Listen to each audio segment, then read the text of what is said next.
Quem vai ler pode começar.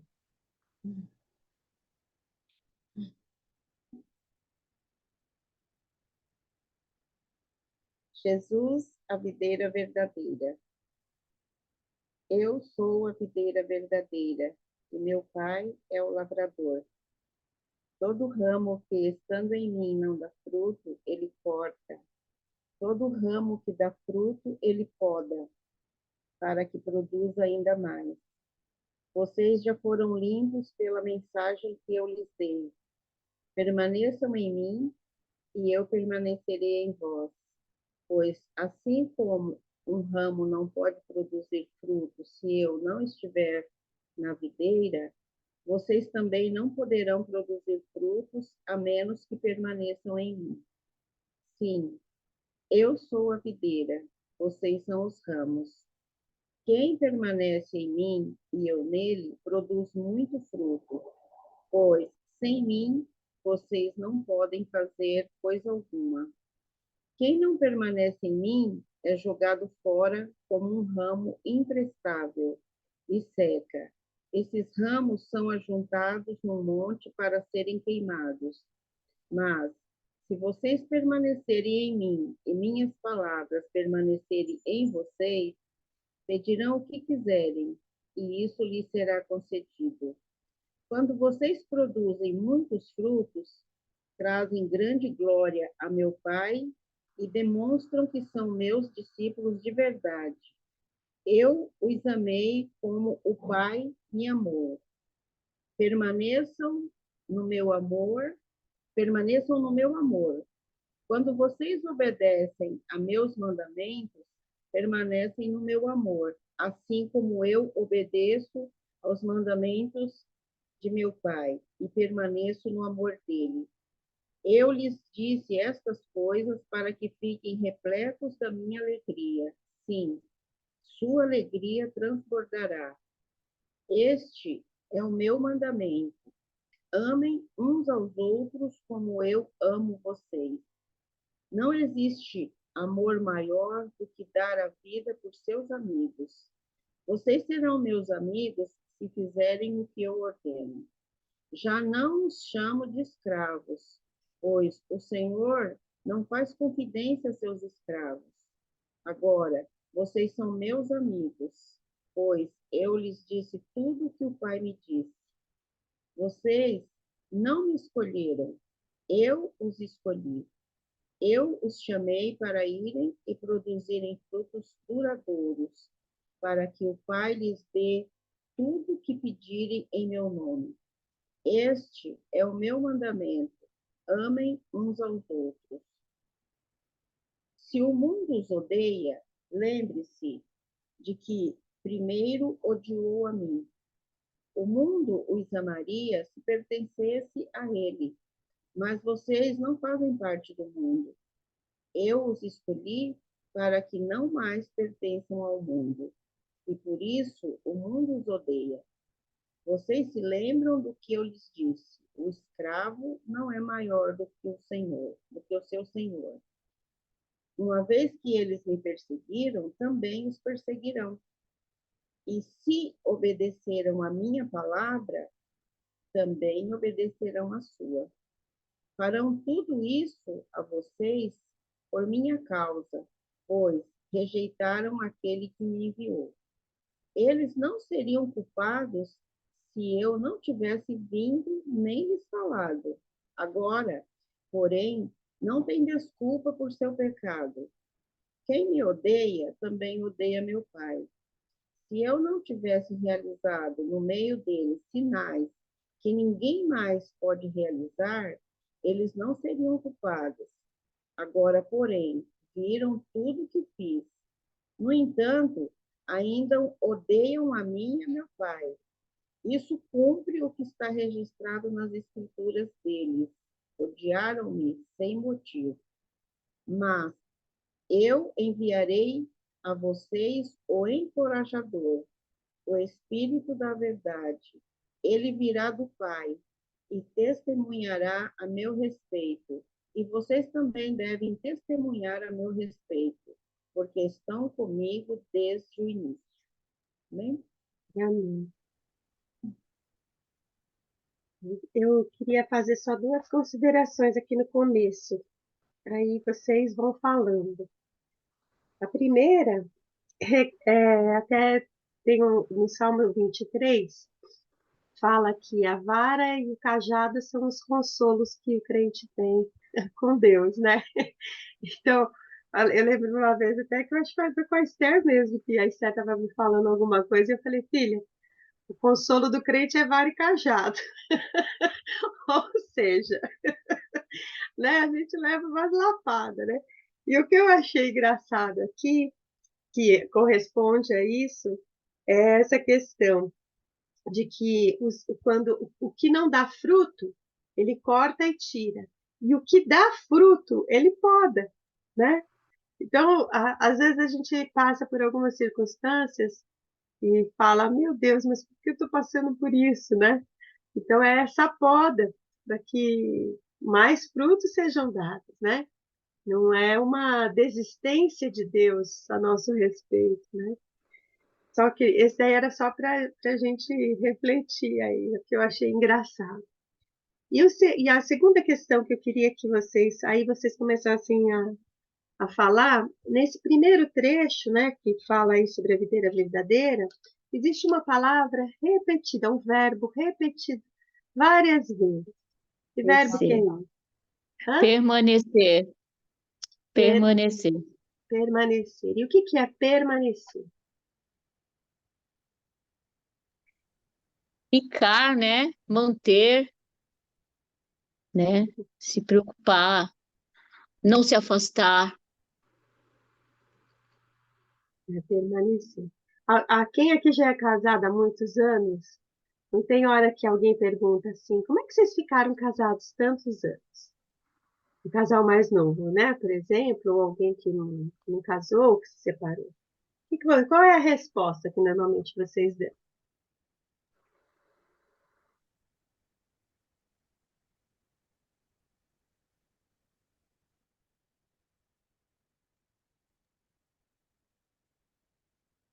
A gente escolhe, né? Decisão, a Escolha. decisão diária de continuar casado. É isso. Tem uns que falam, é porque é o amor, outros, é por causa do respeito, porque aí cada um vai falar o que acha, mas na verdade, é só uma decisão de ficar, né? Eu acho que de alguma forma, todos os dias, a gente é desafiado se a gente vai escolher. Eu lembro de um cliente meu que ele falava, gente, casar é ótimo, tem festa, tem roupa, tem vestido, tem flor, tem festa.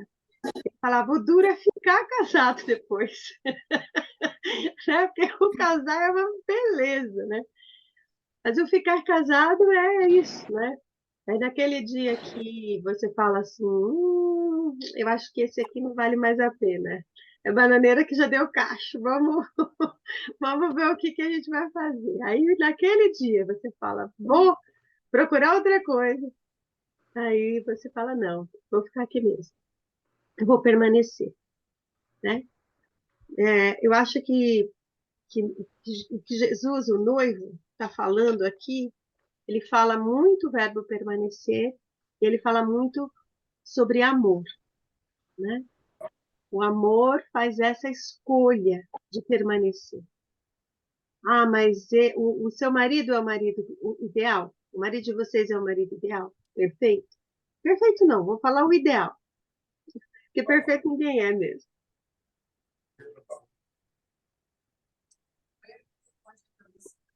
Olha, eu convivi 22 anos com meu marido, com o Carlos, né? Mas, assim, eu percebo que, além do permanecer, né? Porque eu escolhi amá-lo, né? Existe a relação de amor entre nós, de companheirismo, né? Você está falando isso, eu estou olhando aqui, é, essa relação do cristão, amar aqui, é a relação do cristão com o cristão. No casamento, era minha relação minha com o Carlos, né? Muitas vezes era uma relação de negação, não, de deixar as coisas seguirem seu ritmo, e outras vezes era questão de aceitar aquilo, né? Por um momento, né? Porque na frente poderia ter um retorno daquele comprometimento que eu tinha tido ali, ou mesmo que ele tinha. Eu percebo assim que eu e o Carlos, a gente se escolheu um fazer o outro feliz. E quando a gente escolheu um fazer o outro feliz, o amar ficou muito fácil, né? Então, eu percebo aqui a questão do cristão, a relação de amor entre os discípulos. É um entender o outro, é um ficar do lado escolher ficar do lado do outro, é um respeitar o outro, saber o momento certo de tá falando alguma coisa com o outro, né? Isso eu acho que é uma demonstração, é dessa demonstração de ficar casado com o Carlos, como eu fiquei 22 anos, e queria ter ficado mais 22 anos, mas Deus não permitiu. Eu acho que é essa relação. Você falou muitas coisas importantíssimas aí. Essa questão do escolher não é o ideal. O Carlos, com certeza, não era perfeito, não era o homem ideal, né? Mas a gente idealizado, que eu quis dizer, ideal no sentido de idealizado, né?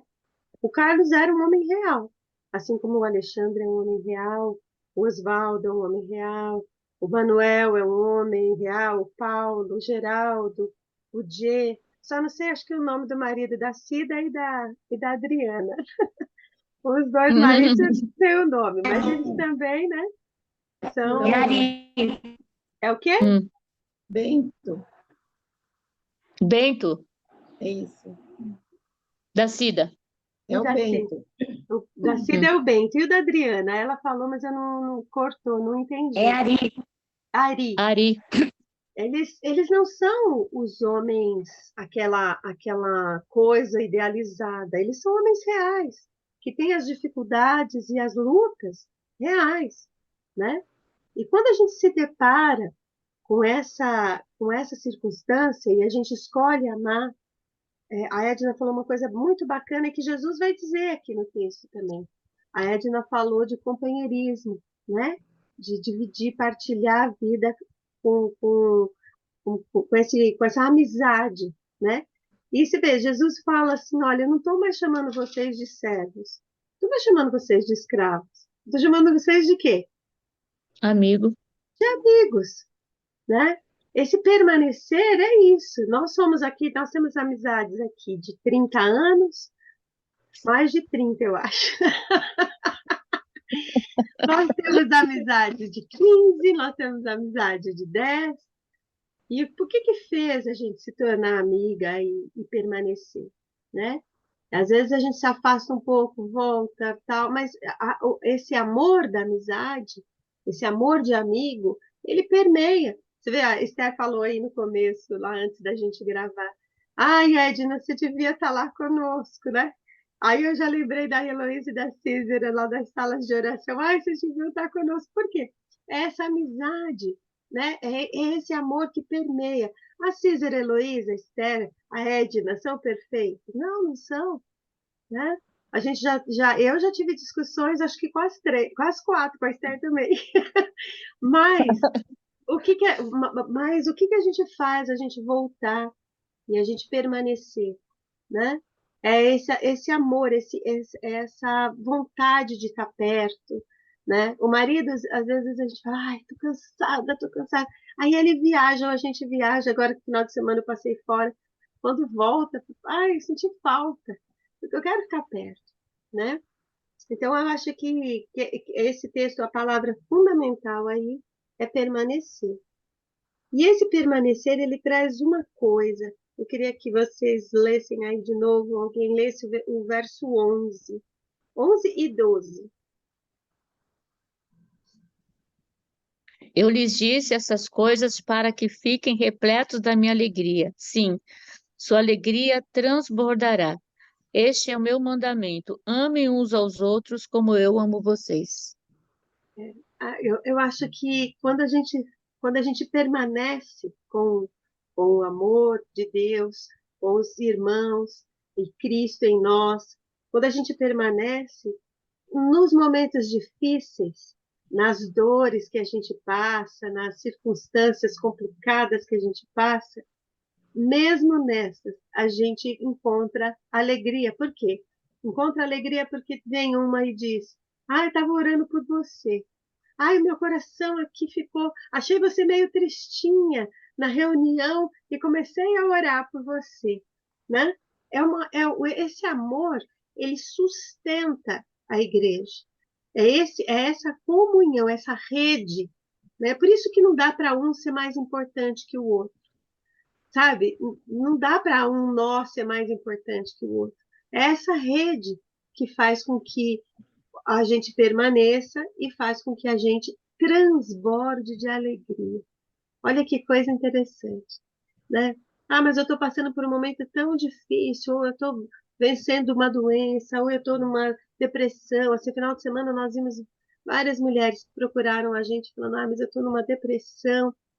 E aí a gente podia dizer: olha, realmente, a gente passa por isso, mas é no amor que a gente é sustentado, né? É nessa: olha, lembrei de você, eu orei por você, como é que você está agora, né? É que a gente tem sustentado essa rede de amor. Bom, agora eu já falei muito, agora vejo vocês.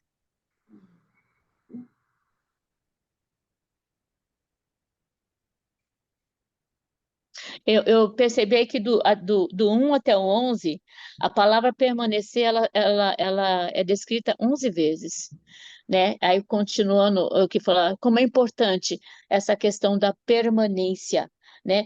E se você vê a questão da palavra amor, ela aparece só 6 vezes, né?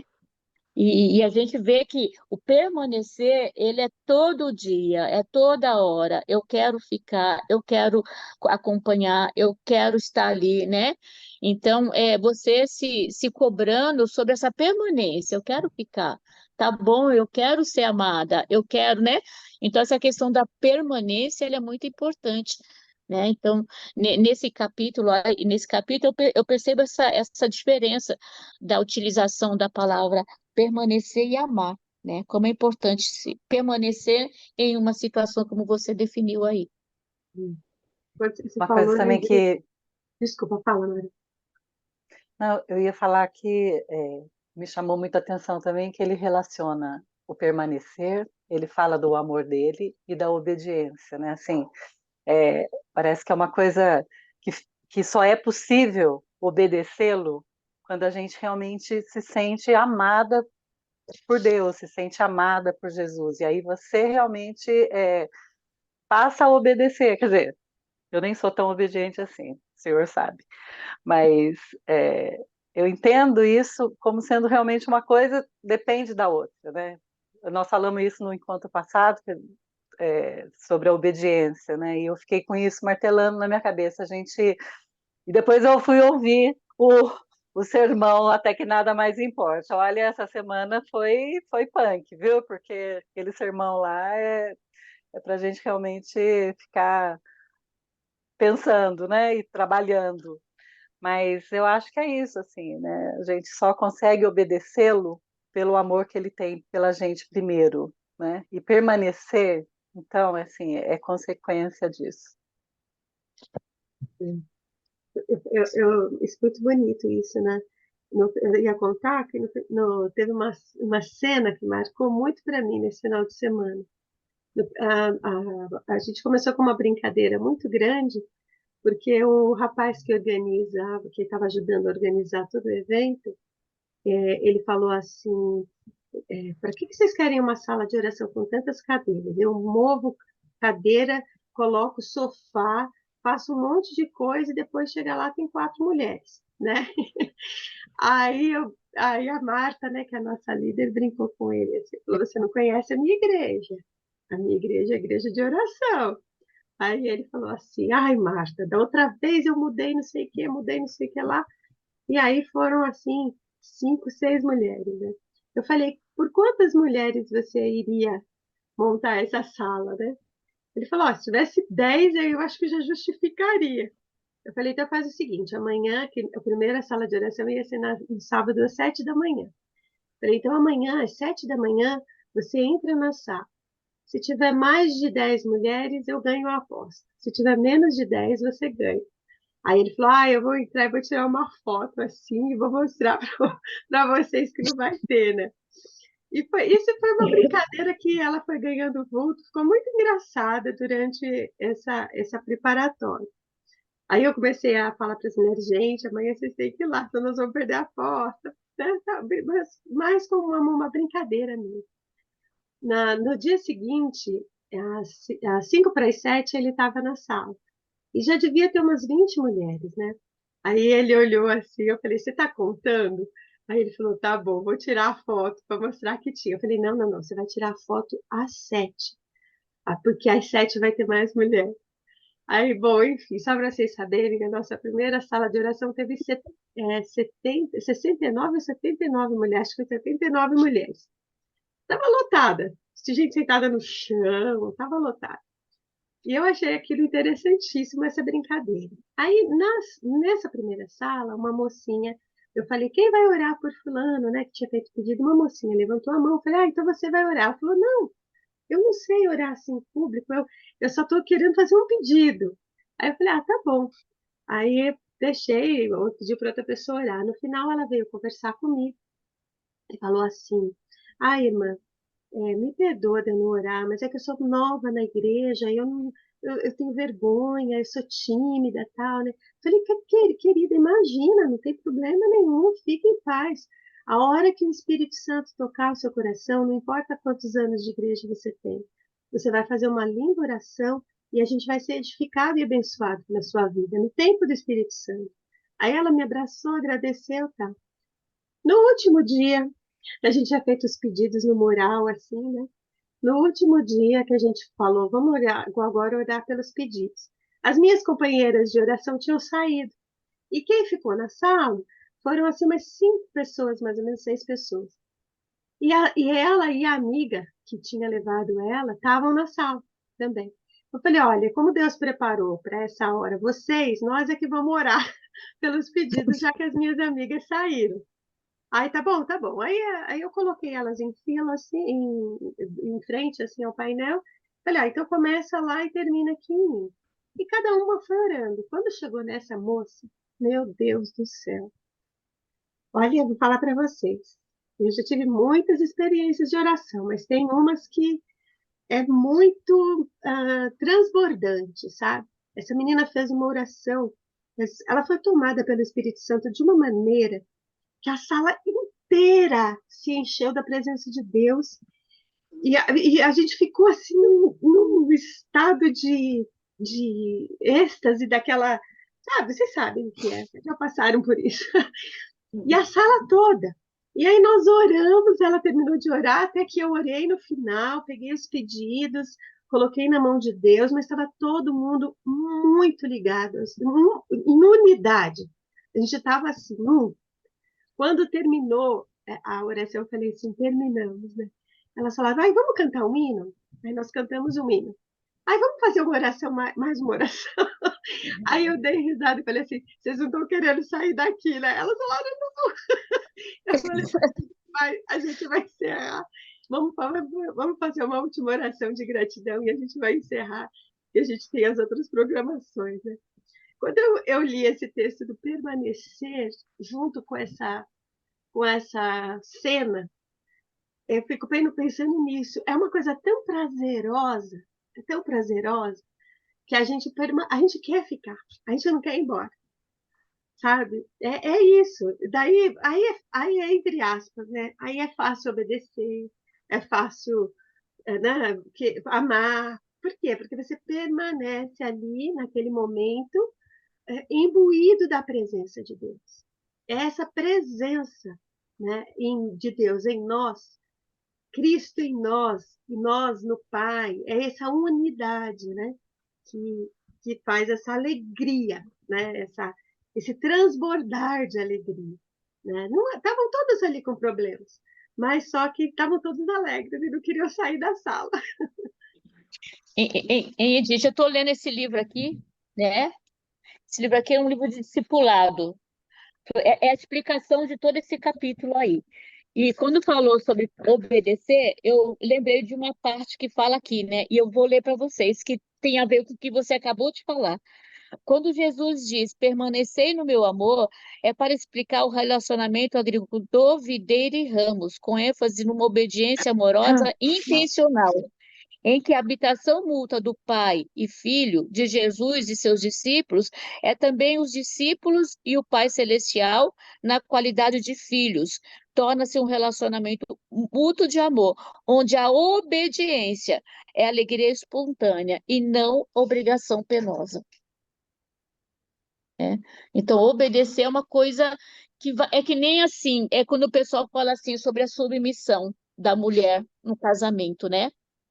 É fácil ser submissa quando você é amada, né? No casamento, né? Não dá para ser submissa quando não existe amor da parte do seu marido. Tanto é que a palavra de Deus, vós maridos, amai as vossas esposas.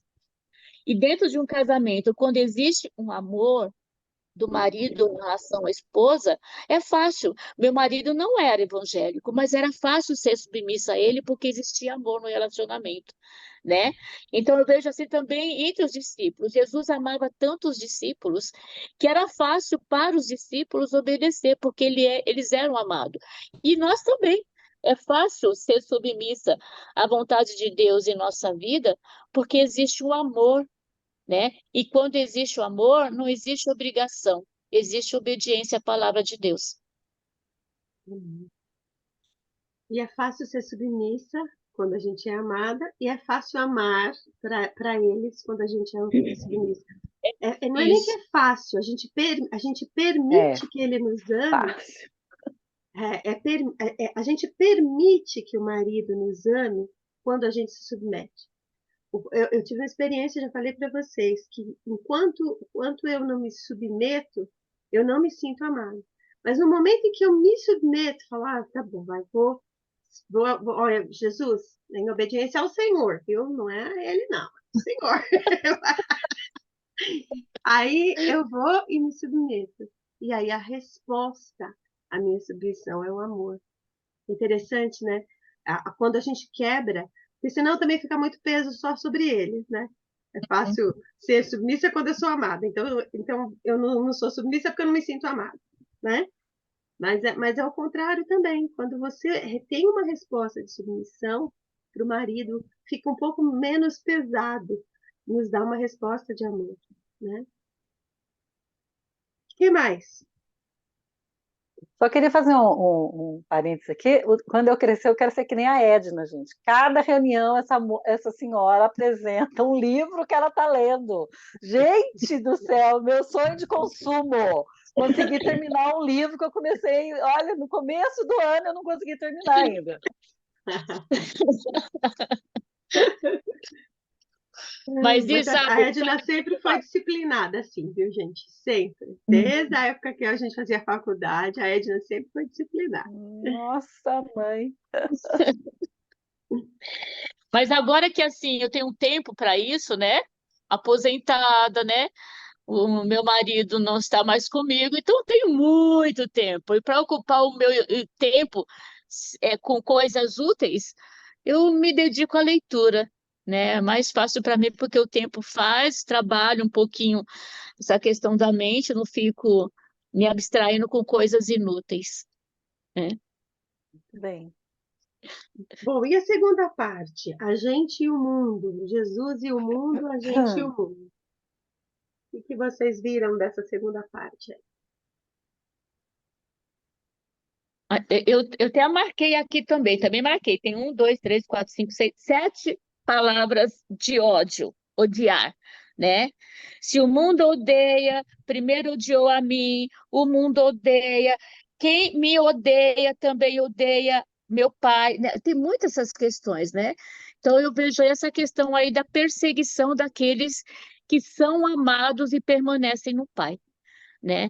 Então, inclusive na quarta-feira a gente teve aí uma quarta-feira teológica, que toda a segunda quarta-feira do mês nós temos uma quarta-feira teológica. Eu estava até lembrando, né? que você não vê o pessoal discutindo o livro dos muçulmanos, o livro do espiritismo. Você não vê as pessoas questionando esses livros. As pessoas aceitam, tá lá e tudo bem. Mas as pessoas têm uma necessidade de tentar falar que a Bíblia ela tem erros. Ler qualquer um que tenha uma condição. Eu achei interessante quando esse pastor falou isso, né? Ele lê a Bíblia procurando erros, né? Porque aqueles que seguem a Deus, né? Aqueles que seguem Jesus, eles são odiados pelo mundo, porque nós temos a palavra, a verdade, conhecereis a verdade vos libertará, né? Então a gente vê que essa questão da perseguição do mundo, odiar aqueles que estão dentro da palavra, né? Quando o pastor falou sobre isso, eu achei interessante, né? Essa necessidade que as pessoas têm de justificar se a palavra de Deus ela é correta ou não. E a gente não vê muito isso em outros grupos religiosos.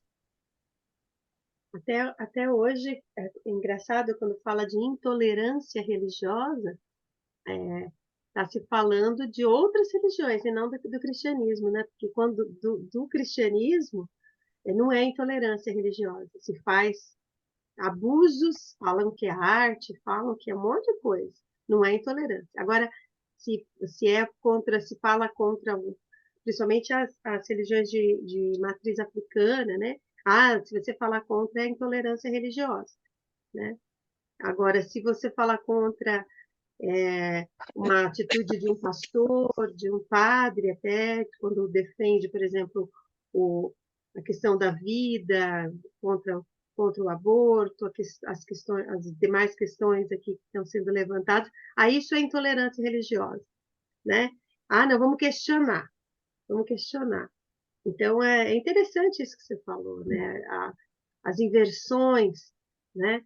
Não existe intolerância religiosa contra o cristão. Existe só intolerância religiosa contra aquele que não é cristão, né? E isso não é uma verdade, né? A intolerância religiosa ela é uma via de mão dupla. É justamente a ignorância das partes que trazem o ódio. E porque trazem o ódio, aí eu não tolero, né? O cristão também, aí tem a nossa parte de responsabilidade também, né? Porque daí também a gente começa a não tolerar a pessoa, né? A gente pode discordar da religião, do processo, etc., mas a gente tem que tolerar a pessoa, a gente tem que acolher a pessoa. Mais ainda, Jesus diz que a gente tem que amar a pessoa, né? Então, tem um lado, se falar em culpa, né? Eu não gosto de falar essa palavra, mas se falar em culpa, tem uma culpa nossa aí, mas a intolerância, sim, a intolerância é muito forte contra nós, contra todos os princípios que nós temos. Todos os princípios que nós temos são atacados diretamente, né?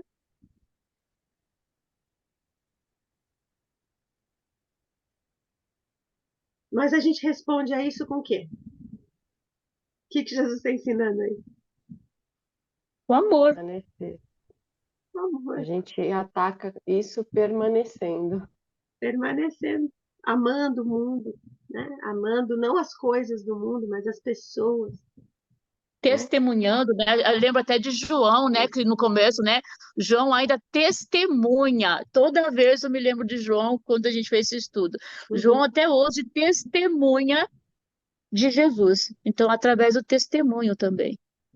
Essas pessoas que demonstram amor, elas chocam o mundo. Elas chocam. Que a reação, eu não sei que pastor que falou isso uma vez, não me lembro que pastor que falou isso uma vez, que ele tinha uma foto da Madre Teresa de Calcutá no gabinete dele.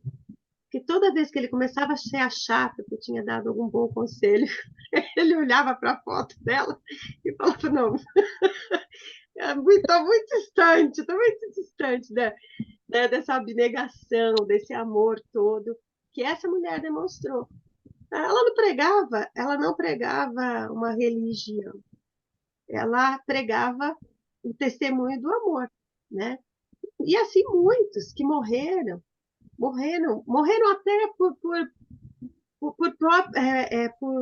pelos próprios cristãos, que se diziam cristãos, né? Pela intolerância daqueles que se diziam, às vezes, cristãos, outros cristãos. Você falou de livro, eu vou falar de um livro também, aí está ali em cima, não vai dar para pegar, que chama assim, Subversivos, é, alguma coisa como subversivos cristãos, né? Porque o amor de Cristo é um amor subversivo, porque ele traz assim uns personagens, esse livro traz uns personagens interessantes, pessoas que para a sociedade da época eram subversivos, mas que o amor daquelas pessoas e a luta pelos princípios colocou o nome dessas pessoas na história. Por exemplo, vou dar um exemplo prático que ele fala ali que eu acho lindo, é o Martin Luther King, que o Dr. King, para a sociedade da época, ele era um subversivo, né? Por quê? Por que ele era subversivo? Porque ele falava que todos eram iguais, que não tinha que ter cadeira diferente no ônibus. Era a subversão dele, né? Então, assim, choca o mundo. Inclusive, quem não permanece em Cristo, no amor de Cristo, permanece no ódio do mundo. Né? Porque não dá, ou você ama ou você odeia, não dá para, nesse caso, você ser isento. Né? São temas que ou você se apaixona, ama e permanece em Jesus e luta pela causa de Jesus, ou você fica com ódio. Então, você tem que dizer, peraí, eu estou com ódio dessa pessoa, então eu não estou em Cristo aqui. A questão, eu vou julgar, eu vou matar em nome de Cristo. Não, isso não dá para existir. Não coexiste o ódio por alguém e permanecer em Cristo. Mas Jesus odiou. Não, Jesus não odiou. Jesus não odiava os fariseus. Ele era duro, ele exortava para que ver se algum deles se converteria. Mas ele não odiava. O que Jesus fazia era amor. A exortação, inclusive, é um ato de amor, né? É um ato de amor. Porque aquele que você não se importa, você vai exortar para quê? Você vai gastar sua energia para quê? Né? A gente corrige a quem a gente ama. A Bíblia fala que Deus corrige aquele que ama, né? Então, existe essa subversão do amor. O amor, gente, ele abala, inclusive, as estruturas da igreja. A cada época, quando a igreja se encaminha para a lei, vem Cristo por amor e balança as estruturas dela para que ela volte para o amor. Né? Essa relação de amor, ela é bem... Não é, parece simples, mas ela não é simples. Né? Ou não? O que vocês acham sobre isso?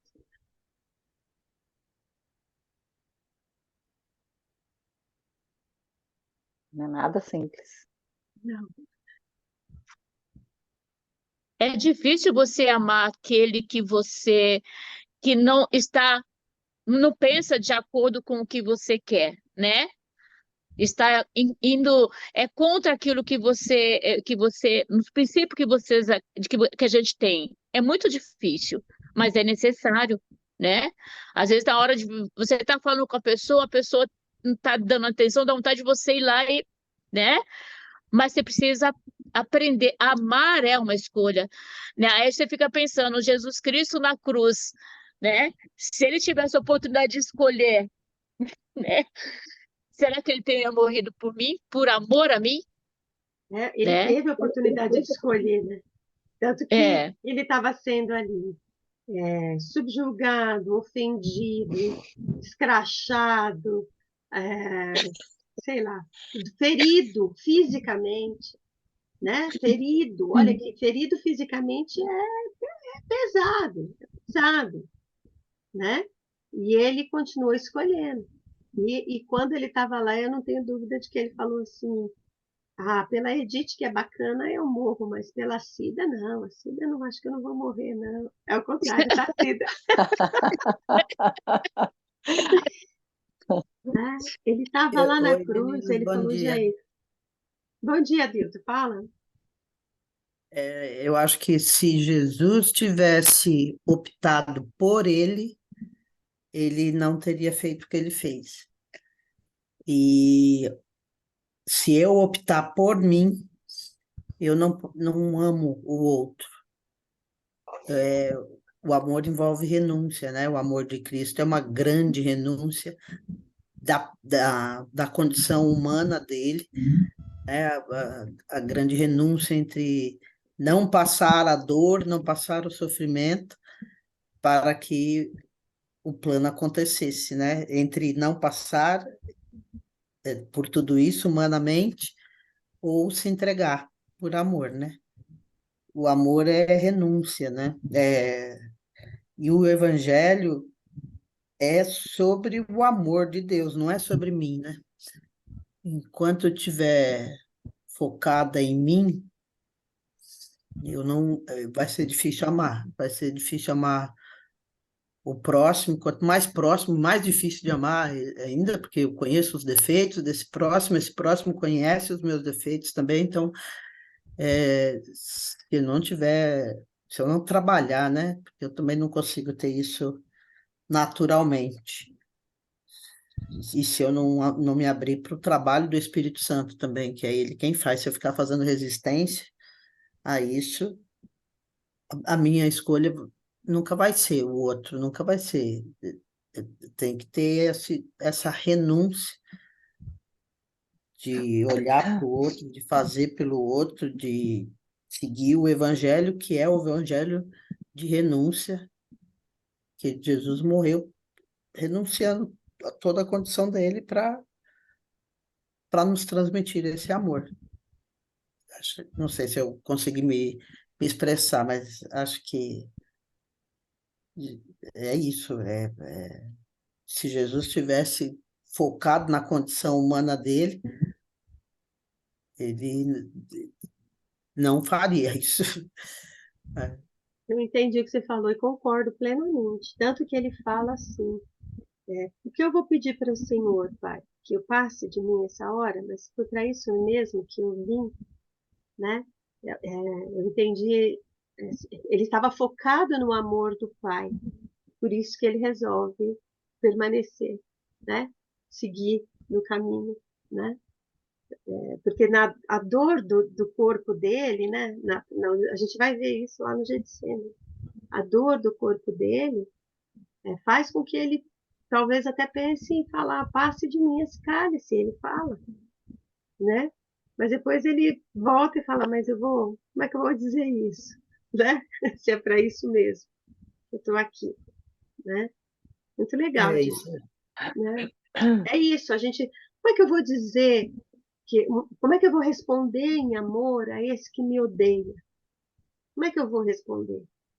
Eu posso entrar na mesma vibe, na mesma pilha que ele e odiá-lo, ou eu posso entrar na minha conexão com Deus e falar: se foi para amar esse sujeito mesmo que eu vim, então deixa eu demonstrar amor por ele, né? Se foi para testemunhar para essa pessoa que eu acho tão improvável que eu vim, então deixa eu testemunhar para ela, né?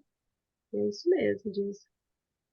Bom, meninas, muito obrigada porque vocês me perdoaram pela minha Por lambança do amor, começo. por amor, por amor. Por amor, né? Ainda bem que vocês não me odeiam, por isso só me amam.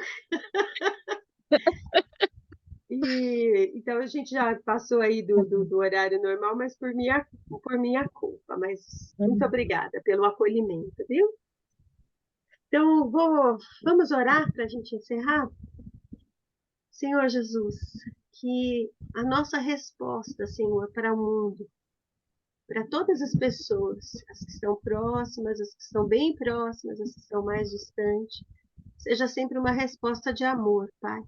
Amém. Mas eu sei, Senhor Jesus, que essa resposta de amor não pode vir de mim, que o meu ego, o meu olhar para mim mesma sempre me faz me achar merecedora de mais do que eu tenho, me achar necessitada mais do que eu realmente preciso, me achar mais importante do que realmente eu sou, e acabo respondendo, Senhor, com a minha pressa, com a minha falta de amor, de acolhimento com o outro, Pai. Mas eu percebo que toda vez que eu estou em Ti, o Senhor está em mim, e o Teu Santo Espírito permanece em nós, a gente tem uma resposta de amor. Então, o que eu Amém. peço hoje, Senhor, é que o Teu Espírito Santo encorajador sempre esteja presente na minha vida e na vida das minhas irmãs. Amém, Que Senhor. seja somente pelo Espírito Santo que a gente fale, que seja somente pelo Espírito Santo que a gente se mova, que a gente age, Senhor, para que o outro se sinta amado, se sinta acolhido, se sinta parte, até que o Senhor venha e aí Amém. restaure todas as coisas permanentemente, Pai. Amém, Senhor. Cuida do nosso dia, Senhor, cuida do nosso coração, cuida, Senhor, dos desejos da nossa mente e coração, para que a gente possa, Senhor, desejar as coisas do céu, que a gente possa, Senhor, Amém. desejar e sonhar os sonhos que vêm de Ti, Pai. Amém, Cuida de Senhor. nós hoje, protege as nossas vidas e nos dê um bom dia. Em Teu nome, Jesus, nós oramos. Amém. Amém. Amém. Amém.